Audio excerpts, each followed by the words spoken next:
ہوتی ہے۔ مشکل متقابلات میں سے دوسرا قسم ہے اور مشکل نص کے مقابل میں ہے۔ جس طرح نص میں ظاہر کی بنسبت ظہور زیادہ ہوتا ہے، تو یہاں پر مشکل میں جو ہے نا خفی کے مقابلے میں کیا ہوتا ہے، تھوڑی سی خفا زیادہ ہوتی ہے۔ جو اتنا خفی میں خفا ہوتی ہے، پوشیدگی ہوتی ہے، اس سے کہیں زیادہ جو ہے نا وہ مشکل میں وہ پوشیدگی ہوتی ہے۔ اور اس کے ویسے اصول شاشی میں اس کی ایک مثال ویسے بھی ذکر کی گئی ہے، مثال کے طور پر کہ کوئی ہم شکل آدمی ہو، کوئی ایسا انسان ہو جو ہم مثل اور ہم شکل آدمیوں میں کیا ہو جائے، خلط ملط ہو جائے، اور وہ وہاں پر اس کے ساتھ گڑبڑ ہو جائے، خلط ملط ہو جائے۔ اب اس کو تلاش کرنا تھوڑا سا مشکل ہوگا، کیونکہ بہت زیادہ غور و فکر کی ضرورت ہوگی، سوچ اور تأمل کی ضرورت ہوگی۔ اس کے بعد کیا ہوگا وہ ہمیں پتہ چلے گا کہ یہ ہم مثلوں میں جو شامل ہو گیا تھا اس کے لیے بڑی غور و فکر کی ضرورت ہوتی ہے، ٹھیک ہے نا۔ اچھا جی، تو مشکل وہ ہے جس کا معنی بذات خود واضح نہ ہو، جیسے قواریر و من فضۃ قدروها تقدیرا۔ اب یہاں پر یہ جو مثال ہے نا، اس کو انہوں نے مشکل کی مثال میں کیا کر دیا ہے، پیش کیا گیا۔ اب یہاں دیکھو کہ قارورہ شیشے کا ہوتا ہے نہ کہ چاندی کا۔ قارورہ کس کا ہوتا ہے؟ وہ شیشے کا ہوتا ہے نا، چاندی کا قارورہ تو نہیں ہوتا، چاندی کا نہ کہ چاندی کا۔ پھر غور و فکر سے معلوم ہوا کہ اللہ تعالیٰ کی مراد یہ ہے کہ قارورہ جنت میں صفائی میں شیشے، یعنی صفائی میں شیشے کی طرح ہوگا، اور سفیدی میں کس کی طرح ہوگا؟ چاندی کی طرح ہوگا۔ تو اب دیکھو نا، یہاں پر مشکل میں غور اور فکر کرنے کے بعد ہم اس نتیجے پر پہنچے کہ یہاں اس چیز سے مراد وہ کیا ہے۔ اب قرآن کی بیشتر آیات ایسی ہیں جو کہ مشکل ہے، لیکن وہاں پر علماء و مصولیین نے غور و فکر کیا، غور و فکر کے بعد اس نتیجے پر پہنچے کہ اس چیز کا حکم وہ یہ ہوگا۔ تو اگر آپ سے پوچھے کہ آپ مشکل کی کوئی مثال دے دے اور اس کی وضاحت کر دے، تو آپ یہ مثال اس میں دے دیں کہ قواریر من فضہ، کہ جنت کے جو برتن ہوں گے نا وہ شیشے کے ہوں گے، وہ اس طرح ہوں گے، قواریر من فضہ۔ ان جنت کے برتنوں کے بارے میں یہ قرآنی آیت ہے نا، تو اس کا مراد کیا ہے؟ قواریر من فضۃ قدروها تقدیرا، کہ قارورہ جو ہے نا وہ شیشے کا ہوتا ہے، چاندی کا تو نہیں ہوتا۔ قارورہ شیشے کا ہوتا ہے نا، چاندی کا نہیں ہوتا۔ لیکن یہاں کہا گیا قواریر من فضہ، کہ وہ جو قارورے ہوں گے، جو جنت کی برتنوں کی بات ہو رہی ہے، وہ چاندی کے ہوں، چاندی کے تو نہیں ہوں گے۔ لیکن اس کا مطلب کیا ہے؟ لیکن اس کا مطلب کہ قارورہ شیشے کا تو ہوتا ہے، چاندی کا نہیں ہوتا۔ لیکن غور و فکر سے ہمیں معلوم ہے کہ اللہ تعالیٰ کی مراد ہے کہ قارورہ جنت میں صفائی میں شیشے اور سفیدی میں چاندی کی طرح ہوں گے، اس کا مطلب یہ ہے۔ تو یہ غور و فکر کی بات یہ ہمیں معلوم ہوا، ٹھیک ہے۔ اچھا، اس کا حکم کیا ہے؟ مشکل کا حکم کیا ہے پھر؟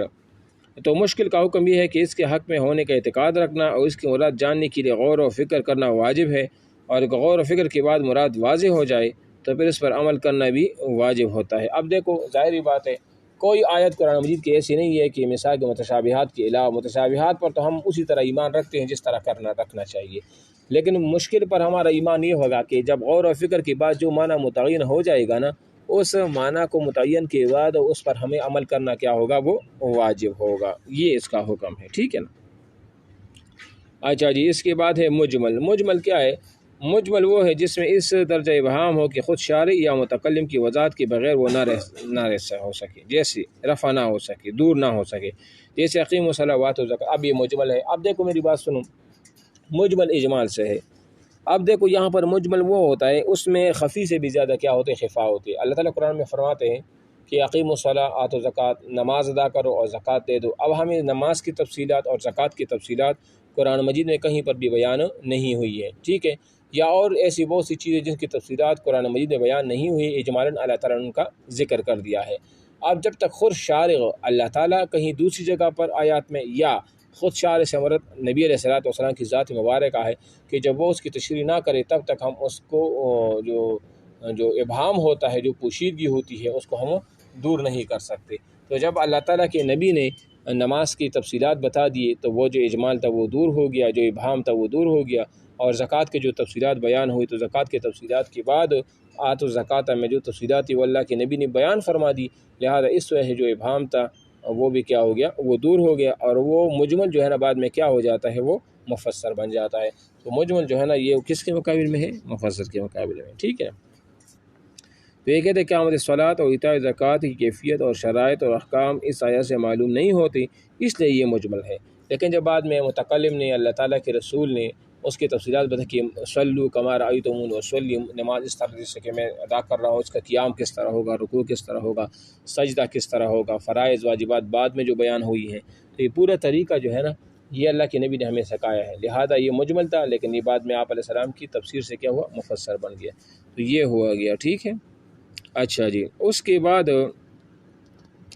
بعد ہے متشابہ۔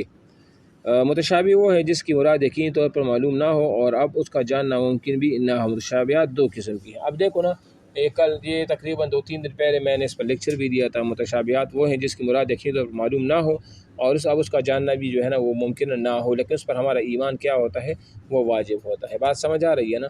اور اس کی مثال جیسے اللہ تعالیٰ فرماتے ہیں، اس کی پہ 2 قسمیں ہیں۔ کتنی قسمیں ہیں؟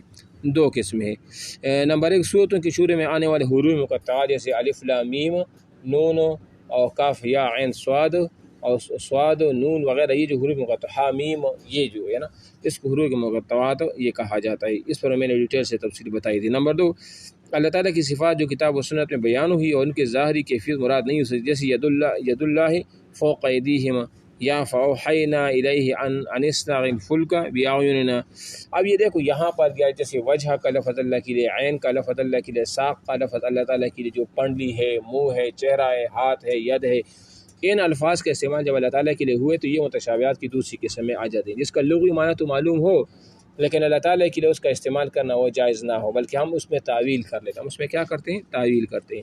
تو متشابہ وہ ہوتے ہیں جس کے معنی مراد ہمارے سمجھ سے بالا تر ہو اور اس کا جاننا جو ہے نا وہ اس کے بارے میں ہمیں علم نہ ہو کہ اس کا اصل مراد کیا ہے۔ اور یہ 2 قسم پر ہے، ایک تو حروف مقطعات ہو گئی اور دوسرے متشابہات جو ہے نا وہ اس کا لغوی معنی معلوم ہو لیکن اس کا معنی مفہوم اصل کیا ہو وہ ہمیں معلوم نہ ہو، اس میں ہم تعویل کرتے ہیں، تو یہ دوسری وہ قسم ہو گئی، ٹھیک ہے نا۔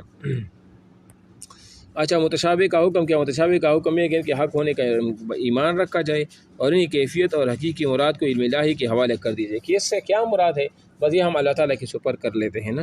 جس طرح مثال کے طور پر وہ امام مالک نے وہ جو استواء علی العرش والی مثال میں اس کی تعریف انہوں نے کی تھی اور میں نے اس پر تفصیل سے گفتگو بھی کی تھی، ٹھیک۔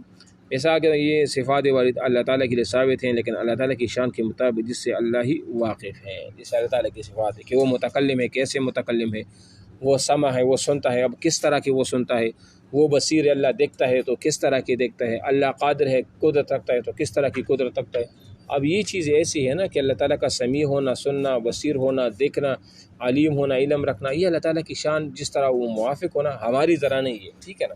تو یہ کیا ہوگا؟ یہ حکم ہوگا اس کا کہ ہم اس پر ایمان رکھیں، ٹھیک ہے۔